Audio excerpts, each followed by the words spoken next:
Previous lecture के अंदर हम लोगों ने बात कर ली थी कि चार इम्पॉर्टेंट चीज़ें बुद्धा ने क्या देखी जिनकी वजह से उनकी लाइफ को एक नया डायरेक्शन मिला। और आज हम देखते हैं कि ये वैसे यहाँ पर भी दे रखी है वाली इमेज। देखो, इन्होंने एक एस्थेटिक देखा, यहाँ पर देख लो। एक इन्होंने एक एस्थेटिक देखा कि बुद्धा खुद है बीइंग अ प्रिंस, ठीक है। एक डेड बॉडी देखी है, मतलब पहला सिनेरियो। दूसरा सिनेरियो, फिर एक बुजुर्ग व्यक्ति, तीसरा, और एक डिसीज्ड पर्सन, ये रहा चौथा। जैसे मर्जी उन्होंने बना दिया फोटो, लेकिन ठीक है, अंडरस्टैंडिंग के लिए हमारी मोर देन इनफ। आगे बात करते हैं एनलाइटनमेंट। ये एनलाइटनमेंट क्या होता है? ये एक मिनट ना, कलर चेंज कर लेते हैं। हम्म, ये एनलाइटनमेंट क्या होता है? देखो, जब बुद्धा को ये रियलाइज हो गया था ना कि मुझे घर छोड़ना है और मुझे अपनी लाइफ का पर्पस पता करना है कि मैं पैदा क्यों हुआ, जीवन में दुख तकलीफें वगैरह क्यों आती हैं, इंसान की मृत्यु क्यों होती है, ये सारी चीजें उनको अंदर से सता रही थी, उनकी आत्मा को कोस रही थी। क्या रीजन जानो, और फिर रीजन जानने के बाद दुनिया की मदद करो। उन्होंने ये संकल्प लिया कि मैं मदद करना चाहता हूं दूसरों की। मैं अपने सुख, अपने घर बार, अपनी फैसिलिटीज को त्याग करके मैं इंसानी जीवन की एक तरीके से मदद करना चाहता हूं। मैं लोगों को लाइफ में एक पर्पस, एक नई दिशा देना चाहता हूं। लेकिन उसके लिए पहले मुझे भी तो दिशा ढूंढनी पड़ेगी। मैं भी तो कुछ हूं पहले अंदर से, मैं भी तो सारे क्वेश्चंस का आंसर जान जाऊं, तब तो मैं लोगों को बता पाऊंगा। उसके बाद बुद्धा ने क्या डिसाइड करा कि बुद्धा ना मेडिटेशन करेंगे। अब मेडिटेशन सीखने के लिए, अपने अंदर से सोल को एनलाइटन करने के लिए, वो पहले बहुत भटकते हैं। और यहां से हमें बहुत तगड़ा मैसेज मिलता है दिव्यजोत। क्या मैसेज मिलता है? कि देखो, इतना महान व्यक्ति जो कि इतने महान पर्पस के लिए पैदा हुआ था, जिसकी छाप, जिसकी पकड़ दुनिया में आज भी है बुद्धिज्म रिलीजन की फॉर्म में, ये पर्सन भी मेडिटेशन करने में फेल हुए थे। ये दो लोगों के पास जाते हैं इनिशियली। अलारा कलामा नाम होता है एक का, अलारा कलामा। और एक का नाम कुछ और होता है, वो मैं हायर क्लासेस के अंदर आपको बता दूंगा। ये तो मैं एक्स्ट्रा बता रहा हूँ इन्फॉर्मेशन। उनके पास जाते हैं, दो साधुओं के पास, मतलब अलग अलग टाइम पे, ठीक है। जैसे मतलब मान लो पहले वो अलारा कलामा के पास गए। उन्होंने कहा, महात्मा जी प्रणाम, मैं आपके साथ मिलकर आपसे कुछ टीचिंग्स चाहता हूँ जिसकी वजह से मैं मेडिटेशन कर पाऊँ। मैं अपनी ज़िंदगी में अपने पर्पस को ढूंढने निकला हूँ। लेकिन बुद्धा ने उनके साथ मेडिटेशन करी, उनको मज़ा नहीं आया। उनको वो जो चाहिए था अंदर से एक, वो उनको मिला नहीं। फिर उन्होंने कई बार सोलो मेडिटेशन करने की भी कोशिश करी, वो वहां पर भी फेल हो गए। बार बार उनकी जो मेडिटेशन की मुद्रा है वो टूट जाती थी। उनके मन में अजीबोगरीब ख्याल आते थे घर के, परिवार के। फिर वो आंखें खोल लेते थे। फिर दूसरे गुरु के पास गए, उन्होंने कहा मेडिटेशन मैं आपके साथ सीखना चाहता हूँ। कुछ दिन उनके साथ रहे, उनको वहां पर भी मजा नहीं आया। तो शुरू शुरू में जब कोई पर्सन जैसे कोई बहुत महान काम के लिए जाता है ना, तो वो भटकता बहुत है पहले पहले। आपको पता है ना, जो कंसिस्टेंसी टूटती है ना, हर काम में, है ना। कंसिस्टेंसी टूटती है, पर्सन फ्रस्ट्रेट होता है, पर्सन को जो चाहिए होता है वो सेटिस्फेक्शन नहीं मिल रही होती है, पर्सन परेशान होता है, उसका सर दर्द हो रहा होता है। फिर एक दिन क्या हुआ, बुद्धा ने एक दृढ़ संकल्प लिया, एक प्रॉमिस करा अपने आप से, अब बस बहुत हुआ। अब ये लास्ट मेडिटेशन में मैं बैठ रहा हूं, लास्ट मेडिटेशन मुद्रा में मैं बैठ रहा हूं। अब मैं अपनी आंखें तब तक नहीं खोलूंगा जब तक मुझे अंदर से मेरे हर सवाल का जवाब ना मिल जाए। तो उसके लिए वो गए, वो गए बोध गया। बोध गया है बिहार के अंदर। वहां पर इन्होंने, आपको याद होगा, पढ़ा होगा आपने, बोधि ट्री के अंडर नीचे बैठकर उन्होंने मेडिटेशन करी। अब ये क्वेश्चन भी बन जाता है दिवजोत, कि बोधि ट्री किस तरीके का ट्री होता है? बोधि ट्री ना पीपल का पेड़ होता है। पीपल के पेड़ के नीचे बैठकर उन्होंने मेडिटेशन मेडिटेशन करी थी। और लगभग इनकी मेडिटेशन 30 से 40 दिन तक चली थी। बीच में एक बारी इनका डिस्ट्रैक्शन हुआ भी था। और तब ये एक मुद्रा, मतलब पॉइंट आउट करते हैं जमीन की तरफ हाथ करते हुए। और वो भी एक इनकी मेडिटेशन मुद्रा बनती है। पता है क्यों पॉइंट आउट करते हैं अर्थ की तरफ हाथ? आंखें नहीं खोलते हैं, कहते हैं अपने मन में, हे धरती माँ, देखो आप विटनेस हो, मैं पूरी श्रद्धा से, शिद्दत से, फोकस होकर मेडिटेशन करने की कोशिश कर रहा हूं। लेकिन ये जो नेगेटिव विचार है ना, ये एनिमी बनकर मेरी मेडिटेशन को तोड़ने की कोशिश कर रहे हैं। जब वो अपनी इस बात को कन्फेस कर देते हैं, तब उनके दिमाग से वो नेगेटिव थॉट चले जाते हैं। अब आप आपके दिमाग में एक चीज़ आई होगी कि आप जो इतना डिटेल में बता रहे हो या आपने जहाँ से भी इन सब नॉलेज को सीखा, इसमें कितनी सच्चाई है और कितना झूठ है। बिल्कुल आया होगा आपके दिमाग में वाली बात है ना कि आप इतना डिटेल में बता पा रहे हो कि उन्होंने क्या सोचा क्या नहीं करा। देखो, ये वाली बात के ऊपर ना बहुत ज़्यादा सच्चाई है। क्यों? जैसा कि मैंने आपको बताया, बुद्धा कोई ऐसे थोड़ी ना है जिनको किसी ने देखा ना हो।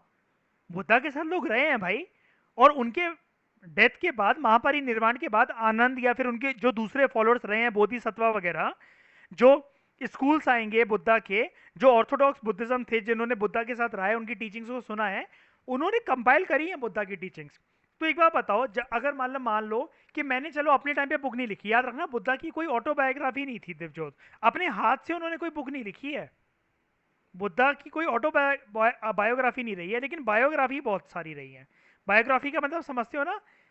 अगर मेरे बारे में कोई बुक लिख रहा है तो वो बायोग्राफी है। मैं अपने बारे में खुद कोई बुक लिख रहा हूं तो वो दैट इज ऑटोबायोग्राफी।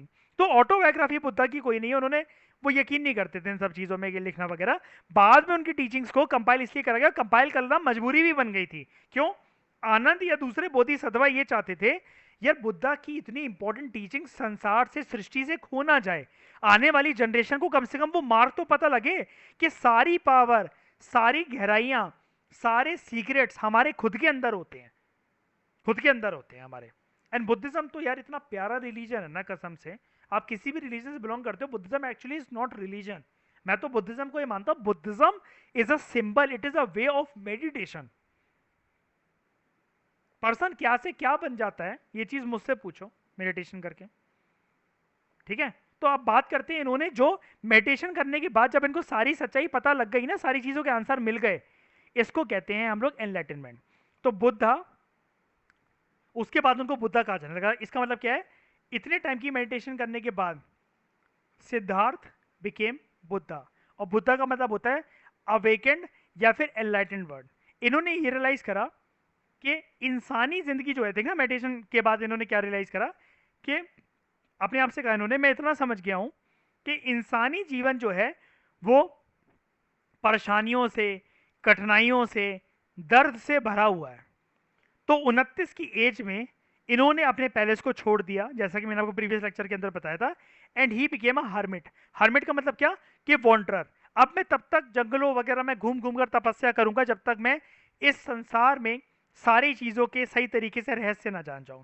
उन्होंने 6 साल तक, दिवजोत जस्ट सी दिस, अपनी जिंदगी के 6 साल तक लगातार पेनेंस की लाइफ बिताई। पेनेंस का मतलब समझते हो क्या होता है? कि मेडिटेशन करना, स्ट्रिक्ट डिसिप्लिन में रहना, सोने उठने बैठने का रूटीन पूरा proper, abstinence from sexual activities, not thinking about anything like sex etcetera. ठीक है? तो नॉनदलेस डिसाइडिंग वॉज, इन्होंने अपने आप को कुर्बान करा, सेल्फ मोटिफिकेशन, घंघोर तपस्या करी, ताकि ये एक सेल्वेशन की पाथ पर जा सके। ठीक है? और बुद्धा उसके बाद बैठ गए पीपल ट्री के नीचे और उन्होंने डीप मेडिटेशन करी। गया यानी कि बोध गया में, बिहार के अंदर। People tree is a, people tree को हम लोग बोधि ट्री भी बोलते हैं, बोधि ट्री। इनका मेन मकसद वैसे सेल्वेशन नहीं था, यहाँ पे लिखा भी हुआ it was not a part two salvation. ये सिर्फ सच्चाई जानना चाहते थे, पर्पस ढूंढना चाहते थे अपनी लाइफ में। ठीक है? और जब, अच्छा ये जो कह रहे हैं ना कि human life is full of misery and unhappiness, ये इन्होंने पता कब रियलाइज करा? ये जो इनके 4 जो इंसिडेंट थे, जिसको हम लोग क्या बोलते हैं, 4 ग्रेट साइट्स, है ना? ओल्ड मैन, बीमार व्यक्ति, डेड बॉडी और एक साधु। जब इसको देखा तब। ठीक है? अच्छा, मेडिटेशन कितने टाइम तक करी थी? 49 डेज करी थी। ठीक है? ये चीज यहां पर आ गई, देखो ये फैक्ट लिखा हुआ है। ऑन द 49th डे उनको एनलाइटनमेंट प्राप्त हुई। ठीक है? और उस दिन के बाद से हम लोग सिद्धार्थ को बोलते हैं बुद्धा, या फिर जिसका मतलब होता है एनलाइटेंड, जिसको हर चीज का ज्ञान मिल गया है। और ज्ञान कैसे मिला? क्या किसी ने सिखाया? जी नहीं, अंदरूनी ज्ञान पर्सन ने प्राप्त करा, अपने अंदर गहराई से झांक कर। सारे सवालों के जवाब इस शरीर, इस मन के अंदर ही थे। उस मन को खोलने का जो चाबी थी, दैट वाज डीप मेडिटेशन। और इसलिए बुद्धा को हम लोग बोलते हैं, जब इन्होंने एनलाइटनमेंट प्राप्त कर ली, साक्या मुनि। साक्या क्लैन के मतलब एक तरीके से संत, या फिर sage of Sakya clan. Sakya clan जैसे याद है ना, साक्या क्लैन से बिलोंग करते थे ना ये, इनके फादर उसके चीफ थे, मिलिट्री कमांडर थे, है ना? अब क्या हुआ जब इन्होंने मेडिटेशन के बाद एनलाइटन प्राप्त कर ली ना दिवजोत, तब इनके मन में आया, यार मैंने जो ज्ञान प्राप्त करा है उसकी शिक्षा मुझे आगे भी बांटनी चाहिए।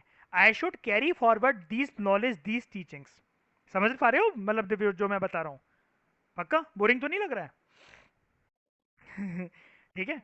तो बुद्धा ने अपना क्या कहते हैं ये जो था डिलीवर करा कि जो भी मैंने सीखा है 49 डेज की मेडिटेशन से, तो मैं ये चीज आगे आगे बताऊं।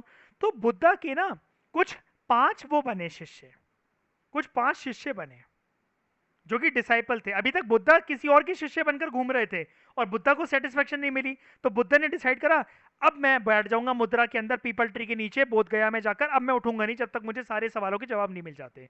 जिस दिन बुद्धा को सारे सवालों के अपने जवाब मिल गए, तब बुद्धा ने ये सोचा कि मैं ना अपनी सारी टीचिंग्स जो कि मैंने सीखी हैं एनलाइटनमेंट के थ्रू, मैं वो आगे कैरी फॉरवर्ड करता हूँ ताकि संसार में ये चीजें खो ना जाए। और जो मैंने रहस्य पाया है, इस जीवन का जो फ्लेवर जो पाया है, I should carry that flavour to other human beings also. तो उन्होंने दूसरों को जाकर बताया, कुछ लोग इनसे प्रभावित हुए और 5 शिष्य इनके बने। ठीक है। और 5 शिष्यों को बुद्धा ने अपना पहला सरमन कि उन्होंने क्या सीखा मेडिटेशन करके, क्या जाना, इस दुनिया के राज क्या जाने, पर्पस क्या जाना जीवन का, अपना पहला सरमन वो देते हैं सारनाथ में, डियर पार्क में। और जहां जहां ये इंपॉर्टेंट सरमन या जो भी प्लेसेस एसोसिएटेड है ना बुद्धा के साथ, वहां वहां स्तूपा बन रखा है। याद रखना ये चीज। तो अगर ये सारनाथ के अंदर इन्होंने वो दिया था ना सारनाथ स्तूपा, तो आपसे कोई पूछे कि सारनाथ स्तूपा किस चीज को सिंबलाइज करता हो, तो आप बोलना Sarnath stupa was a mark या फिर सिंबल या डेडिकेशन ऑफ के बुद्धा ने जब एनलाइटनमेंट प्राप्त करने के बाद अपना पहला सरमन दिया। सरमन पता है क्या होता है? सरमन एक तरीके से आप स्पीच कह सकते हो, एक टीचिंग कह सकते हो, एक पहली टीचिंग किसी भी चीज के बाद। मान लो पहला एकेडमिक सेशन स्टार्ट हुआ, दिवजोत आप टीचर हो, तो 1 अप्रैल को जब स्कूल खोलते हैं आप पहले दिन वहां पर जा रहे हो, नए नए बच्चों से इंटरेक्ट कर रहे हो, तो आप पहली स्पीच जो दे रहे हो कि आपको पूरे साल कैसे चलना है, क्या करना है, आपके नंबर कैसे आएंगे, मैं आपका साथ दूंगी, मैं आपको पढ़ाऊंगी, आपको भी अच्छे से चलना है, that means you are giving sermon. ठीक है। पहला सरमन। अब इसको फर्स्ट सरमन क्यों बोलते हैं? मेडिटेशन के बाद पहली स्पीच मतलब दी बुद्धा ने, कितनों को दी? 5 शिष्यों को दी। कहां दी? सारनाथ में, बनारस में, यानी कि यूपी में दी। कहां पर? इस एग्जैक्टली कौन सी जगह थी? डियर पार्क करके एक जगह थी वहां पर। ठीक है। अब ऐसा बोला जाता है, जिस दिन बुद्धा ने, दिवजोत वेरी इंपॉर्टेंट, जिस दिन बुद्धा ने अपनी टीचिंग, अपना ज्ञान अपने बाहर लोगों को जब बांटना स्टार्ट करा, मतलब अभी तक तो पूरा का पूरा ज्ञान उनके अंदर था ना, वो ये चाह रहे थे ना कि ये ज्ञान मेरे से निकलकर बटे, ये 5 अन्य 5 को बताएं, वो आगे जाके किसी और को बताएं, 2 4 को, फिर आगे जाके बताएं, जिससे पूरी मानव सभ्यता का, पूरे जीव जंतुओं का भला हो, जो मैंने सीखा है। ऐसा कहा जाता है उस दिन के बाद से ये जो धर्म का पहिया था ये घूमने लगा। और इस इवेंट को बोलते हैं, very important term, very very important, धर्म चक्र परिवर्तन। धर्म का पहिया घूमने लगा, turning of the wheel of law. धर्म का पहिया घूमने लगा। और मैंने बताया था ना धर्म का पहिया घूमने वाली बात क्या, याद है? जब पाप का घड़ा बहुत ज्यादा बढ़ जाता है तो महापुरुष जन्म लेते हैं धरती पर। याद आई वो वाली बात पहली क्लास इस चैप्टर की? यही है। और इसको डिनोट भी करा जाता है बहुत बार, आप देखोगे सांची स्तूपा वगैरह में। इस टर्म को प्लीज याद रखना, मैं बहुत सारी इमेजेस दिखाऊंगा। ऐसे ऐसे करके एक इमेज बन रखी होती है, आपने पक्का देखा होगा ये, या फिर ये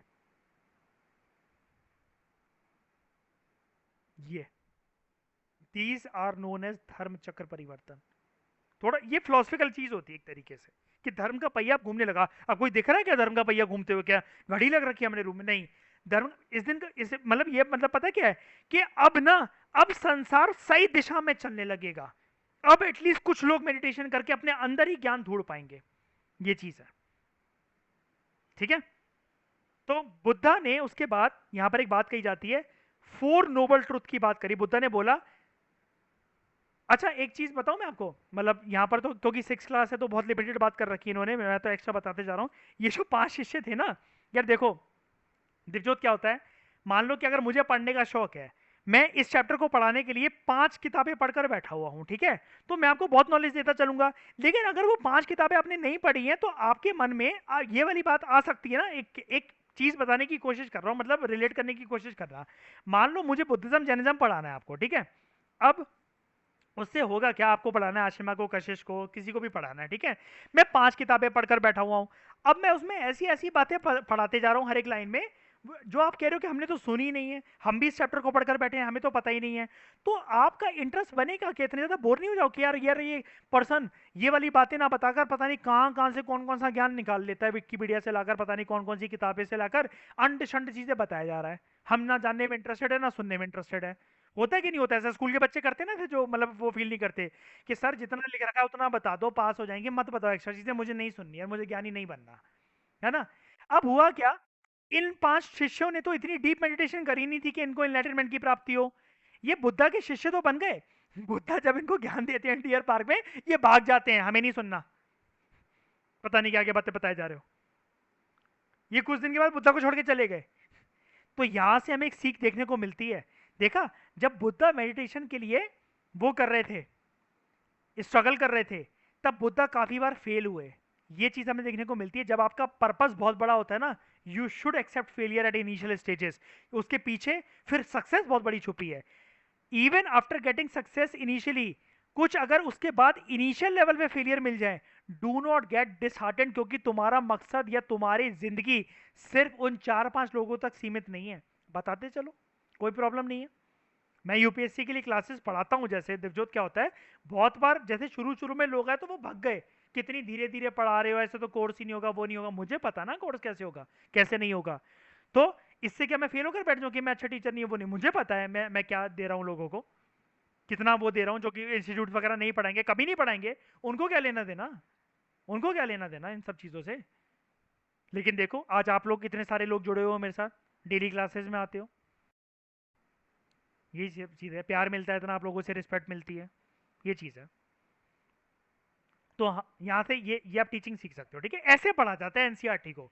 अब आपको नया पर्पस पता लगा वैसे कि एनसीईआरटी कैसे पढ़ी जाती है कहानियों की फॉर्म में। ऐसे टाइम बिताया जाता है एनसीईआरटी के साथ। अब मुझे, मैं गारंटी बता सकता हूँ, आप अगर कभी भी जीवन में ये बुक कोई भी खोलकर बैठकर देख लोगे, आपको रट्टा नहीं मारना पड़ेगा, ये तो मेरी गारंटी है ना। तो इन्होंने क्या बोला, है ना। समझ में तो यार पूरी कोशिश रहती है मेरी कि हर एक बैकग्राउंड वाले को समझ में आ जाए, ठीक है।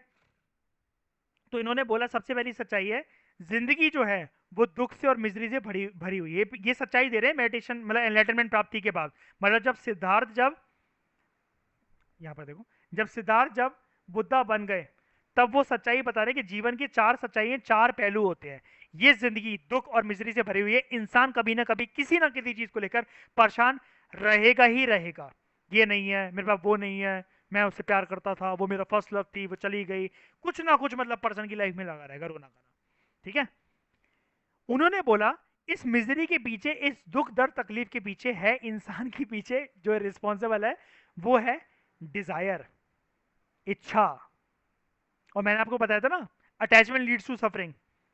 उन्होंने बोला ये जो दुख है, ये जो सफरिंग है, इसको रिमूव करा जा सकता है अगर पर्सन अपनी डिजायर को त्याग दे, one is willing to giving up his or her desire. अब डिजायर ओवरकम कैसे करी जा सकती है, जब आप 8 रास्ते अपनी लाइफ में अपना लो। समझने की कोशिश करना दिवजोत, 2 टॉपिक कनेक्टेड हैं ये। कौन कौन से, ये 8 फोल्ड पाथ और 4 नोबल ट्रुथ। पहले कह रहे हैं कि सच्चाई जानो, सबसे पहले जीवन की कड़वी सच्चाई क्या है। जीवन की कड़वी सच्चाई ये है कि उसके अंदर 4 रहस्य है। क्या रहस्य है, कि अगर इंसानी रूप में जन्म लिया है तो दुख और समस्याएं, परेशानियां तो आएंगी आएंगी। उन्होंने बताया क्यों आती हैं दुख परेशानियां वगैरह। उन्होंने कहा डिजायर, जो तुम कुछ ना कुछ, किसी ना किसी पर्सन से अटैच हो, किसी ना किसी चीज को चाह रहे हो, किसी चीज का लालच है, उसकी वजह से।